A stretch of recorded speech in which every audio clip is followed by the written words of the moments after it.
Ternyata garis-garis di Mars bukan dari air, tapi ilmuwan bingung akan 2 juta garis gelap di permukaan Mars. Tanda hitam ini bak noda atau bayangan panjang yang mengalir menuruni lereng. Hampir seperti ada yang menumpahin tinta di planet itu. Tanda ini pertama terlihat di tahun 70-an, selama puluhan tahun penyebabnya belum terjelaskan. Tanda-tanda ini disebut slope streaks. Mereka muncul di lereng curam, dinding kawah, dan punggungan di seluruh Mars. Dari kejauhan, mereka tampak datar dan gelap. Awalnya, ilmuwan mengira garis ini disebabkan es mencair. Ini bisa memicu longsoran lumpur, seperti tanah basah yang meluncur di bukit bumi. Sampai sekarang, peneliti masih percaya garis itu berasal dari longsoran, tapi tanpa air. Data baru dari Mars Reconnaissance Orbiter NASA menunjukkan garis-garis ini akibat longsoran kering. Bukan lumpur atau air, melainkan debu lepas yang tiba-tiba meluncur ke bawah.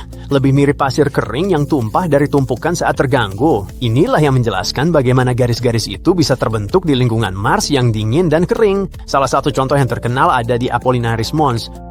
Itu adalah gunung berapi yang udah punah di selatan ekuator Mars. Di salah satu sisi punggungan, ratusan garis membentang berdampingan, membuat permukaannya tampak seperti kode batang.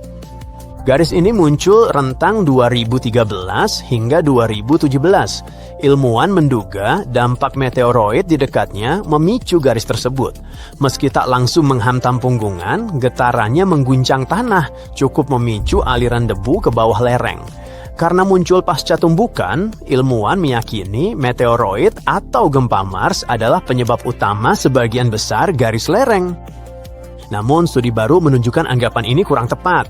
Penelitian ini mengamati sekitar 2,1 juta garis lereng. Garis itu difoto Mars Reconnaissance Orbiter NASA dalam jangka panjang, sejak 2006 hingga 2024. Ilmuwan memperkirakan Mars punya sekitar 1,6 juta garis lereng secara keseluruhan. Namun, beberapa terhitung ganda karena muncul di gambar berbeda. Jadi, setelah menganalisis data ini, peneliti menyimpulkan hampir semua garis baru terbentuk karena angin dan debu, bukan tumbukan atau gempa. Lihat, musim di Mars berubah dan angin perlahan memindahkan debu serta pasir. Ketika material lepas itu tiba-tiba meluncur menuruni lereng, ia meninggalkan jejak gelap. Ini seperti menyapu debu dari permukaan dan memperlihatkan lapisan yang lebih gelap di bawahnya. Tumbukan meteoroid dan gempa Mars juga emang menciptakan beberapa garis, tapi hanya di lokasi yang sangat spesifik. Secara keseluruhan, peran mereka sangat kecil.